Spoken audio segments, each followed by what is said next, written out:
الحمدللہ والصلاة والسلام علی رسول اللہ وبعد قال اللہ تبارک وتعالی فی القرآن لقد کان لکم فی رسول اللہ اسوۃ حسنہ۔ اللہ رب العالمین کا فرمان ہے، مسلمانوں تمہارے لیے نبی کی زندگی میں بہترین نمونہ ہے۔ اللہ رب العالمین نے نبی کی زندگی کو ہم مسلمانوں کے لیے آئیڈیل قرار دیا ہے۔ ہم اگر اللہ کے رسول کی سیرت کا مطالعہ کریں اور اللہ کے رسول صلی اللہ علیہ وسلم کی حالات زندگی کو دیکھیں تو اللہ کے نبی علیہ السلام اپنے دشمنوں کو معاف کر دیا کرتے تھے، دشمن سے بدلہ نہیں لیتے تھے۔ آپ دیکھیں گے فتح مکہ کے دن اللہ کے رسول کے دشمن موجود ہیں، اللہ کے رسول چاہتے تو ہر ایک سے بدلہ لے لیتے، مگر اللہ کے رسول نے کہا جاؤ آج سب کے سب آزاد ہو، آج بدلے کا دن نہیں ہے، آج آزادی کا دن ہے۔ اللہ کے رسول نے سب کو معاف کر دیا۔ ہم اس نبی کی امتی ہیں، ہمارا بھی معاملہ یہ ہونا چاہیے کہ ہم بھی لوگوں کی غلطیوں کو معاف کر دیں۔ اگر کسی مسلمان بھائی سے کوئی غلطی ہو، آپ کے پاس آئے، آپ سے معافی مانگے اور یہ کہے میرے بھائی مجھ سے غلطی ہوئی، آپ میری غلطیوں کو معاف کر دیں، تو آپ کو اس کی غلطیوں کو معاف کر دینا چاہیے۔ دل میں کسی قسم کا کینہ نہ رکھے، ایک غلطی کی وجہ سے اپنے بھائی سے نفرت نہ کریں، آپ اسے معاف کر دیں۔ اگر آپ معاف نہیں کریں گے تو اس سے دشمنی کا سلسلہ دراز ہو جائے گا اور محبت و الفت کا ماحول بالکل ختم ہو جائے گا۔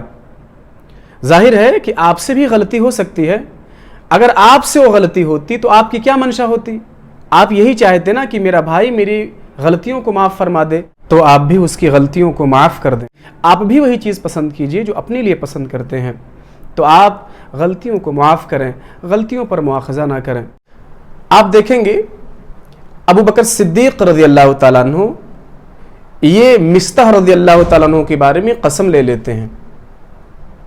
مستح رضی اللہ تعالیٰ عنہ یہ فقراء مہاجرین میں سے تھے اور حضرت ابو بکر صدیق رضی اللہ تعالیٰ عنہ کے قریبی رشتہ دار تھے، خالہ زاد تھے، اسی وجہ سے ان کی کفالت کرتے تھے اور ان کا مالی تعاون کیا کرتے تھے۔ لیکن جب حضرت عائشہ صدیقہ رضی اللہ تعالیٰ عنہ پر الزام لگایا گیا تو یہ بھی ان میں شامل تھے۔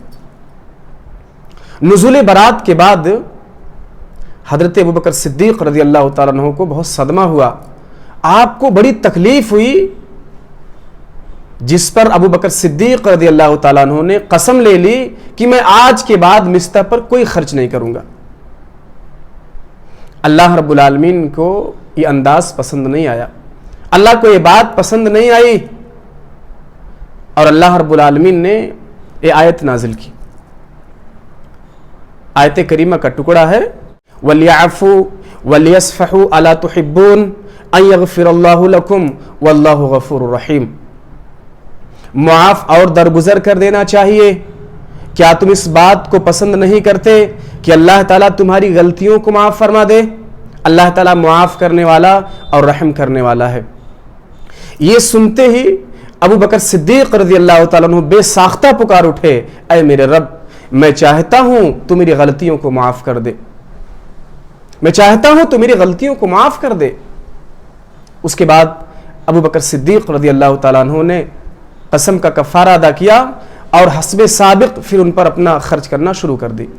میرے بھائیوں، ہمیں پتہ چلا کہ غلطیوں کو معاف کر دینا چاہیے۔ کسی سے بھی غلطی ہوئی، اگر وہ غلطیوں پر نادم ہوا، شرمندہ ہوا، آپ سے معافی مانگا تو آپ کو معاف کر دینا چاہیے، اور معاف کرنے کے بعد جیسے پہلے رہتے تھے ویسے ہی رہنا چاہیے۔